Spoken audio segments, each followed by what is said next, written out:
we'll get going. Do a little just. You situated, princess? Adjusting. I'm trying to get in. There we go. In the night, like a tree takes in the sunlight, we're gonna burst at the seams, screaming, whoa,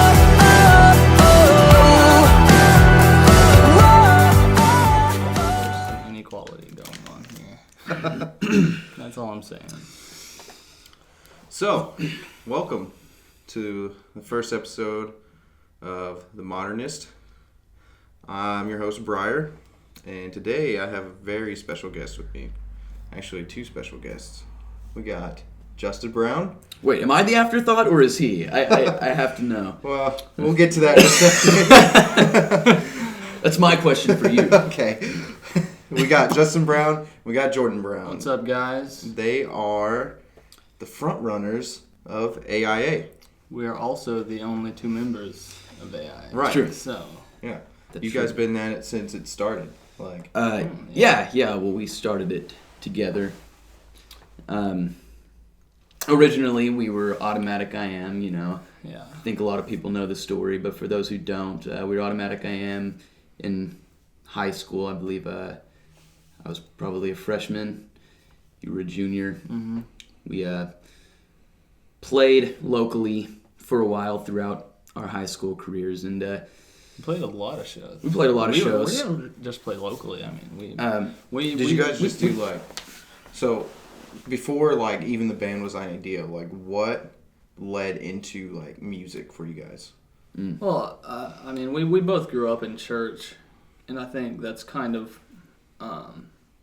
what led us to instruments because, I mean, it was the most exciting thing about church, and Right. It seems very innate to me. When I remember just being like 8 years old, 7 years old, Yeah. And I'm sure you remember, and I had like this little Tykes karaoke cassette recorder, two and microphones, and I would pop these cassettes in there, and I would make a mixtape. press record, and I would make these little, I would write songs, Christmas songs, Yeah. I would Because we don't have enough of those. exactly. Justin was certainly always writing. He was always writing songs. He was always a songwriter. And initially, it would just be like this festive thing, like it's a holiday, so I'm about to drop a single, because whenever you're 7, you don't have anything else to write about.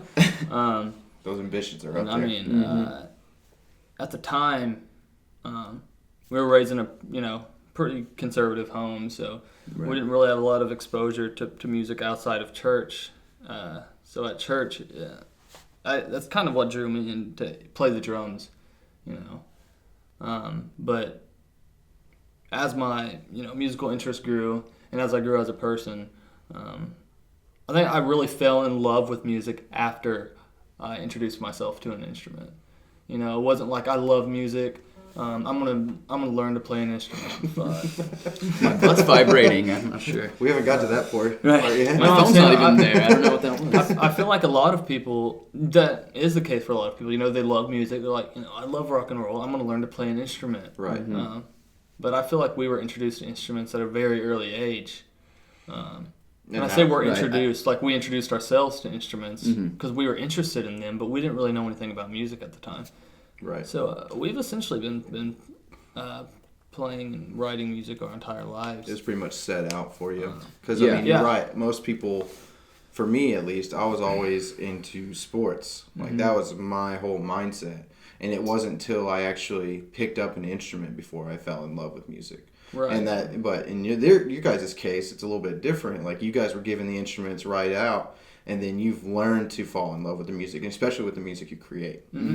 Certainly, it's worth noting that I have an older brother who is a fabulous musician as well. He can play, essentially. Was he just like rude to you guys, and you were like, "No, you're not going to be in our band. Fuck you. We don't want you in our band." Well, no. We actually, people used to refer to us as the Brown Brothers when we would go and we'd play That's a little at racist. churches and you know what I'm saying? Well, our last name is Brown. I guess that should be noted. And we would go and we'd play at churches and things. And Derek he's the best bass player. And I'm not just saying that because he's our brother, but he's the best bass player I've ever had the privilege of playing with. And he's incredible. And he's a youth pastor, and he's still very engaged in his church and everything. And so let's make it clear. If Derek came up to us tomorrow and said, "Can I join the band?" He'd be in the band. Right. I was waiting until you tied it together. But we would never ask him to. Right. He's happy with what he's doing, and we're happy for him. And this is probably the stereotypical question, like for every band. Where did Automatic I Am then into AIA? Where did that come from? Right. What's the origin story? The origin story of AIA. Well, like I said, Automatic I Am was something that came about when we were a bunch of high school kids, and we wanted to. It was really a learning experience for us. I really value the time spent in Automatic, even though the music was horrible, and it was absolutely awful. Yeah. I mean, I think we. But it was always me and Justin, and then we usually had 5 to 6 members, and it was a revolving door. Right. It really, yeah. Other members in and out. Right, and some of our members were there were things that they were more passionate about than music. Music has always been has consumed us, and so we've remained consistently playing together. For virtually our entire lives, and we've had other members come in and join us and then fall out, and then others come in and take their place, and it could kind of a repeating cycle, and then eventually we're just like, dude, because I know, like, I've known you guys from Automatic I Am back in high school. Like, that's when I actually first met you guys, and it's cool seeing the transition. Right. Like, you can, in my past experience, you could absolutely tell you two were the most passionate about the whole thing.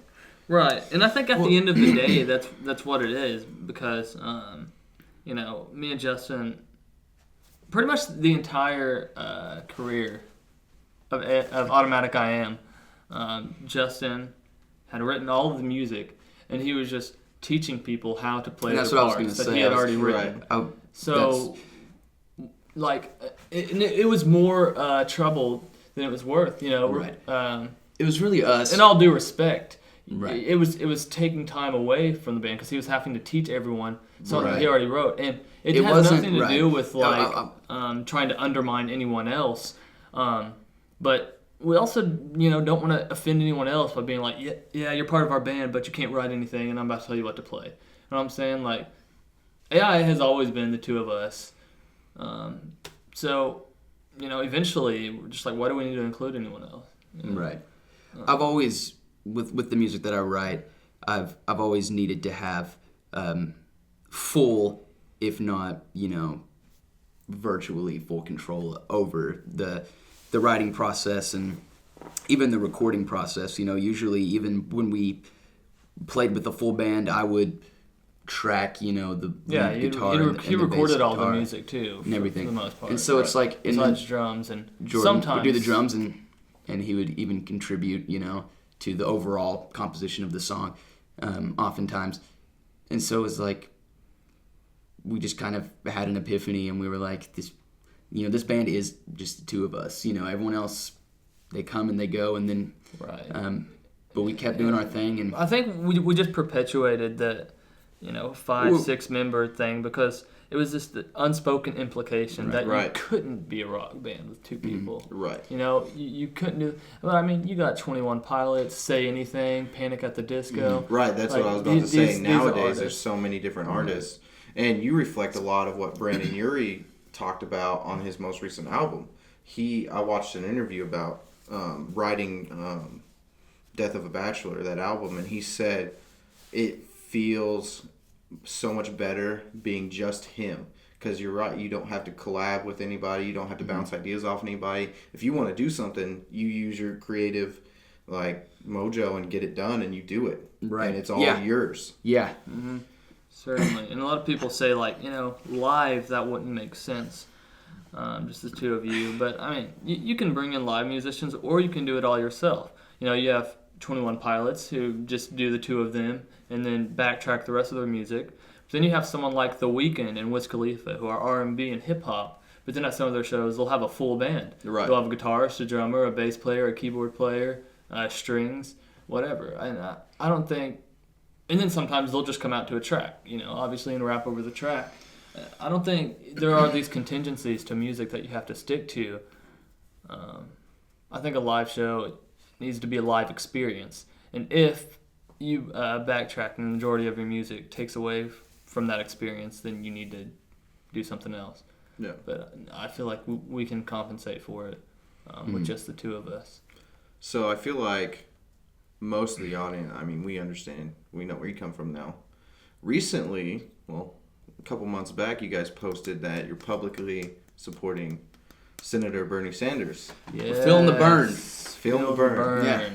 And It's not just in our urethras. Oh, No, because we did go to a clinic. okay, good. Yeah.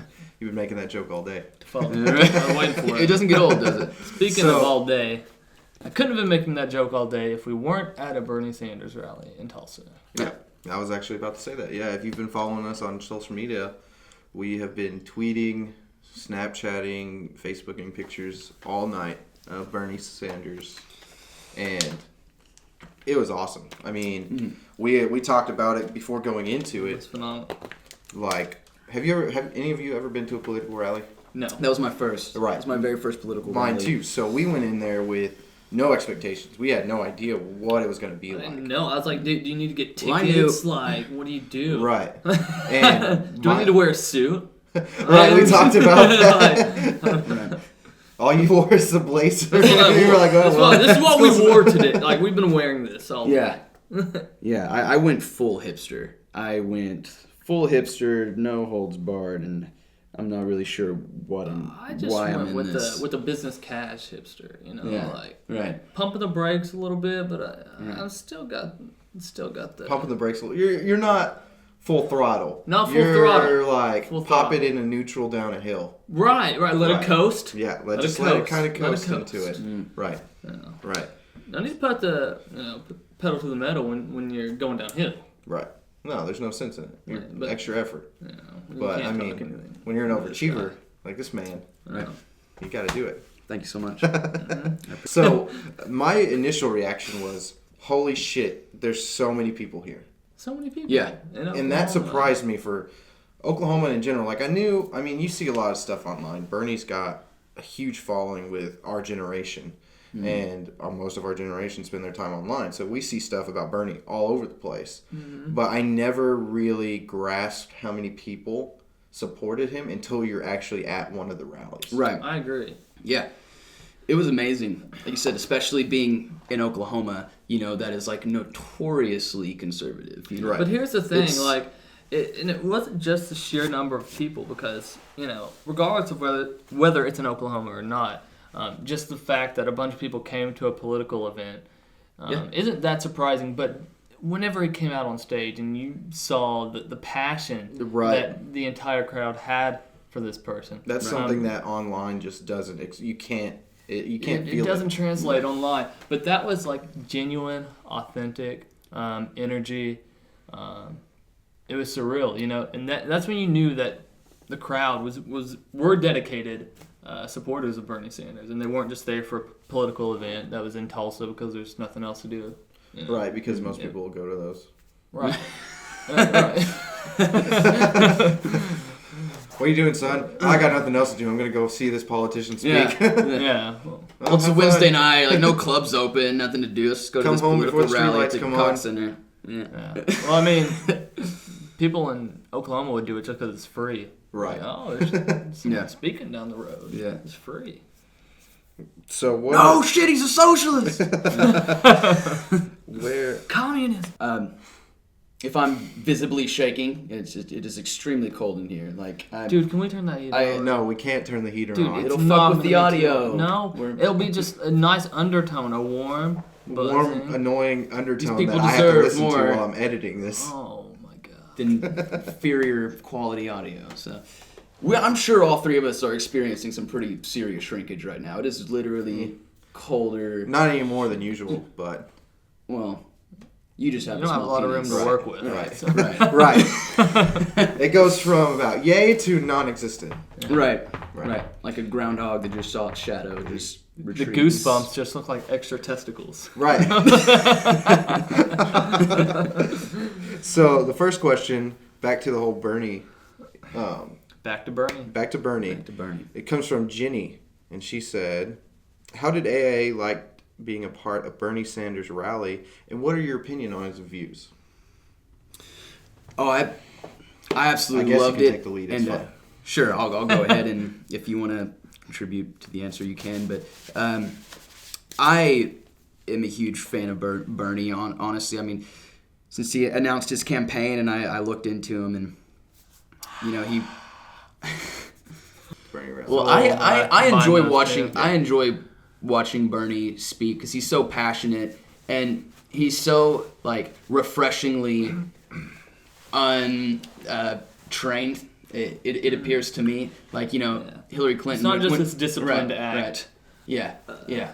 Hillary Clinton, like when she talks, like it just appears as if she's reciting what they went over with at their staff meeting, and It's like when it you just walk seems very into, robotic and inauthentic. Like when you walk into a retail store like the Buckle, and the sales associates are like robots, like, mm.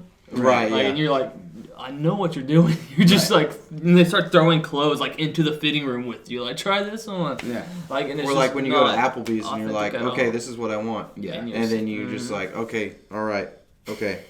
And then you go to the back and put the order in, and then you walk by. Oh, I hope you guys are doing okay, and you keep walking. Right. Right. That's a little inside joke because they both work at Applebee's. Right. We're gonna edit that out. Are we? Are you in control of the edit now? Here, you want to just take over? Okay, it's your podcast Please. now, Jordan. You got it. Welcome to the Modernist. But anyway, if I may, and then you look at his track record, and this is a guy who, he was part of the March on Washington. He was there fighting for desegregation of housing in Chicago. And he has a proven track record of standing, up against the status quo, and just defending his values and. Like he's older And than you can your look grandpa. at something, you can and look he at was on something the right side of civil he said in the rights. 70s or 80s. That's incredible. You can look at something he said in the 70s or 80s, and it sounds like something, taken right out of his campaign speeches in 2016 running for president, Right. So- and it's not just that he's genuine and hasn't changed. It's that, his moral compass aligns with what I think is primarily the moral...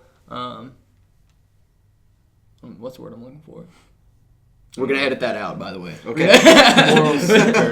It's like We're all taking good old yeah, lady. yeah, you're- It's the first episode. We're gonna... the focal point of morality today. I feel like, he was preaching about this stuff way back whenever it wasn't all right to be black. It wasn't all right to be gay. Women shouldn't have equal rights. It wasn't all right to be old. What? Referring to his veterans and old Oh, people. right, yeah, exactly. Morality has kind of evolved over time to be accepting and equality, and the fact that he didn't have to undergo that change is just mind blowing. Like think about your grandpa. It's like your grandpa, Right. not being racist or stuff like that. So we're actually gonna get to some more of the user questions. This one comes from Isabel. Okay. If you could live well, that's an easy one. Okay, never mind. Another one from Isabel because she posted 4. Way to go, Isabel. Do you feel that sexual orientation is driven by nurture or nature? And she wants you to support your answer. You've been doing too much homework, Isabel. You Yeah. sound like a fucking... Well, I think scientifically it's driven by nature. I think that's a proven fact. Right. I don't think you can nurture someone to being gay any more than you can nurture someone into being straight. I think people's brain chemistries are different, and I think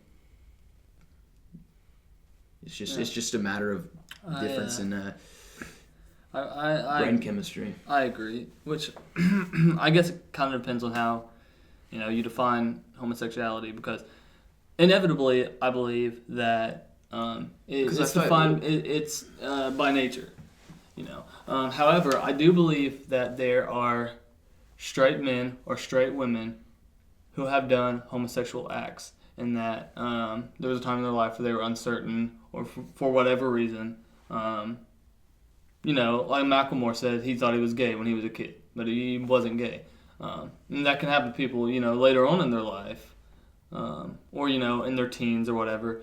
And you got to look at that moment, like when they were doing a homosexual act, were they a homosexual? And no, I don't think so. So I'm looking for another one. I think this one's probably the most controversial question that we received. Okay. It comes from Chase. Oh, So it's going to be great. Chase, of course. Sorry, Chase. Always that's the controversial.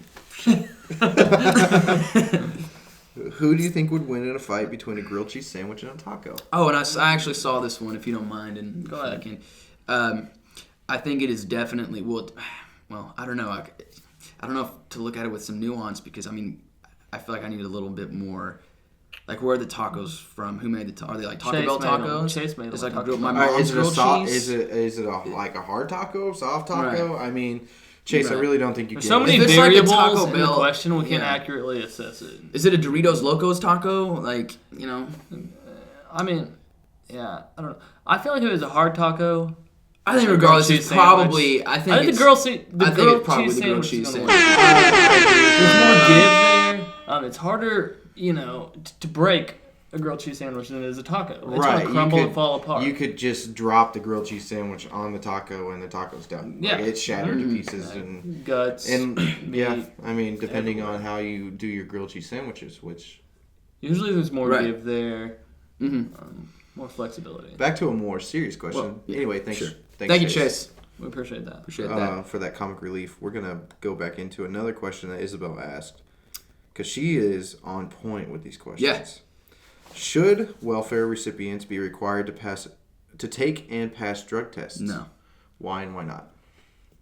I don't think so, because it again goes back to, I don't think you should punish people for having an addiction, or, you know, and if that were to be something that was implemented, then, you know, you would have a poor person who desperately needs welfare, and maybe, you know, they smoke some pot.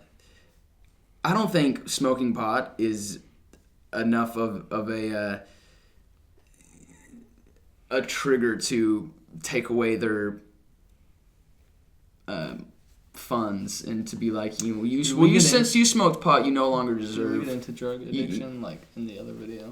I don't know. because you smoke pot, It's in because the you audio, failed, so- because you failed this drug test, you no longer deserve to live to the lowest of standards, really. Yeah, and Like, I agree with that. Cause It's not like these welfare recipients are living this lavish lifestyle, and, you know, it's just.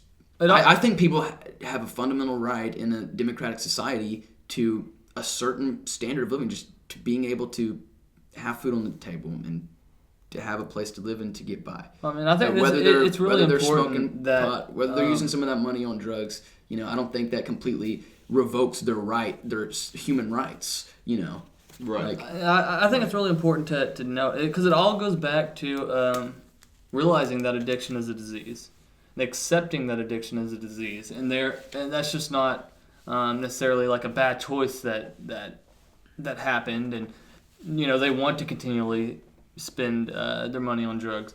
You know, the medical community has accepted addiction as a disease, as well as the scientific community, and that's what we have to go by.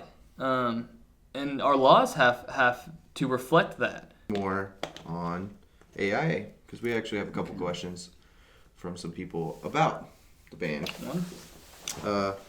Clarissa asks, what is your favorite song you have released so far, and why? My favorite song on our EP, it's actually unreleased. Up and Up. she said really released thus far. Right. So probably Our Funeral. if I'm being completely just objective, like which song I enjoy the most, and I'd probably say "Come Alive," because I think it's not to, but no, Choosing your own board, dude.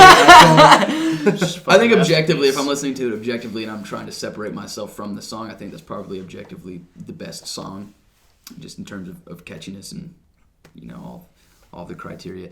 But personally, probably Summer 14 is closest to my heart in terms of like. Jesse wants to know, when are we going to hear another new song? That's a very good question. Jesse. That's probably, being your friend and like on the outside looking in, that's probably like the most asked question. Yeah. And you guys probably. The thing is, we released Up and Up, and a lot of people don't realize that, but we released it when we did the Vans Warped Tour, and we released it on our Battle of the Bands page. Like a stream. And you could stream. if you go back and find that link, you can actually still go and listen to it. But we did it on there, and we haven't released it on YouTube or anything because we haven't shot a video for it. All right, yeah, we're going to release something with a video, as we always do. It always ties back better.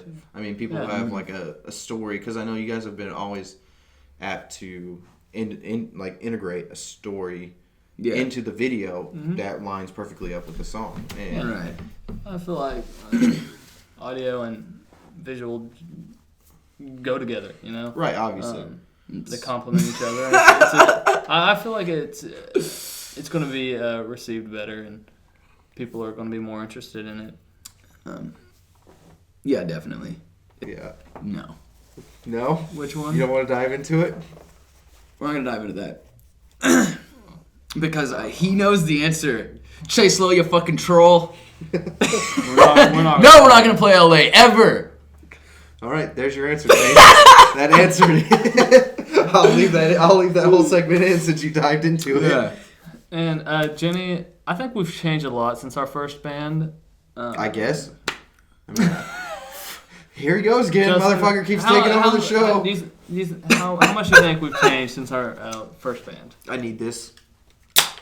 Go ahead. I'm listening. I hope we've changed a lot.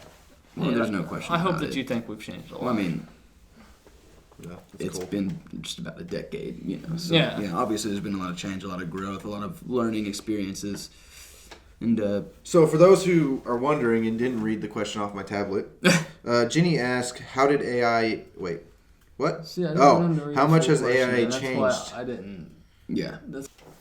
So Marissa asks, when are you guys going to start traveling to different places? It's a good question. I think that it's kind of contingent on what happens after we release this EP. Because we plan on promoting it and getting on some shows, of course. But, it has to make sense. We have to make there be a demand for us. We have to get this EP heard by kids in surrounding states, in areas that we haven't been to in a very long time. Or We're ever. not just gonna go travel to some obscure venue in some other state just to play a show for a few kids, Right. who don't even know who we are, Right. 'Cause, well, we which want is- to sounds like invest something our time and money sure in we've something done that's once going or twice. to help our community. Right. Bring content to our fans, and something that grows the business. But if there's a show that makes sense, a show that there's going to be a lot of kids out there, and we can open for it, that'd be great. We'd love to. Or if we get a bunch of kids in an area, and they want us to come out, we're going to be there. We're going to make sure that we are where kids want us to be, and if they want to hear us, we're going to be there. But it's got to make sense for us to invest in it. Otherwise, it's disrespecting our fans by using our resources on But stuff suffice that's not it- going to help. Right. Suffice it to say, shows are going to be on the agenda after this release. So. Right. Awesome. Where does AIA stand as of now, as of the recording, and what are your future plans, if you can share them? Yeah. We're about to drop an EP. Very Yeah. nice. This we're actually in the process of getting these this EP duplicated, and so it's actually this is probably as good a time as any for you to ask us that question, because we're actually in a position now where we can release the EP. We're in talks about the exact date that we want to release it. There will be an EP release show. Get ready. And we're gonna drop it like it's hot, man. And then we're gonna. It's worth noting that we've also been writing a lot of music. Yeah, we have a lot of songs, admittedly on the back burner right now, but we're really focused. We've really been laser focused on this EP, and so expect a release date very soon. There's been a lot of behind-the-scenes work. We've been talking to a lot of different people. There's been different people within the industry reach out to us. We've just been, weighing these options that we have, and not just focus on releasing this EP and that's it. We're focused on what we're going to do after we release this EP. Okay, what are we going to do? How are we going to push this? How far are we going to push it? And what different avenues can we take? And so it's just been a process of mapping it out and trying to think of the most successful route rest to take. assured that we haven't slowed down. We're not stagnant. Yeah, we're working. And we understand, how that is when, we try to kind of let people know on social media, hey, we're still here, we still exist, Yeah. I mean, also in your defense, I mean, for being a homegrown band, where you're working full time, I mean, supporting your own families, it's just one of those things where it takes time. And I think I was stoked that I could get you guys on here today and we could talk about everything, because that is showing your commitment. That's another thing. I mean, we wanted to be here because we felt like we needed to talk to our fans and let them know what's up, that we are still working, and we're going to release a CP. And we've talked about, our past as Automatic AM and how I viewed it as a learning experience. And I think that's one of the biggest things I've learned, that we both learned being in a band, is not to make hasty decisions and not to just try to put yourselves out there constantly. And, what we learn to do is take more of a methodical approach. Right. And rather than just let's book a show for this weekend, let's go out of town, let's play these shows. That's not always the best thing to do. One of the most risky things you can do is doing these things prematurely. Yeah. You only get one first impression. Right. Absolutely. And especially, with us, we want everything we do to be quality. Our songs, our videos. You came to the wrong place. Yeah. Besides this podcast. And those things do take time, and they take money, and they take effort. Right. But we take solace in the fact, and I hope that our fans do too, that, there might be time involved in the process of, whether it be making a single or releasing an EP or making a video, but you can rest assured, that when we drop it, we put our heart and soul into it, and we made sure that it was met our, rigorous standards, because we're both very obsessive. We have OCD, and so we'd rather wait 2 years to drop a record than drop one on time that we weren't happy with. And we're perfectionists, and we really want to put that time into our craft, because that's how much we respect it, and that's how much we respect the fans, And so we just want to make sure that the product is ready before we put it out there, and so we try to keep that in mind. So, with that note, do you guys have any final words for our lovely viewers who tuned in and enjoyed the podcast? Can we answer all the question? Most of the ones, and then we'll get to the lightning. Oh. Be sure to click on the link below once I post it for some extra footage some bloopers, and the lightning round. But I'm going to open this up to... I was pointing my dick. I don't know. Is that where the link's gonna be? No, I don't think links go that small. Oh. No. But, yeah. I shouldn't have shown him my penis. Jordan, Justin, thanks for coming man, on. Thanks for having us. Thank you, man. Strongly appreciate it. Yeah. You guys are very influential, and I enjoy speaking with you. Thank you. You're very beautiful, and I enjoy looking at you. Thanks, man. I'm ready for that cuddle session. Yeah, we need it because it's pretty cold. Anyway, It's good seeing you guys. where we stood kissing the fading light gave way tonight. After being caught by shimmering eyes, now that bridge is burned. Along with the feeling I'm reeling outside of the bar. Would it be so bad if I cried?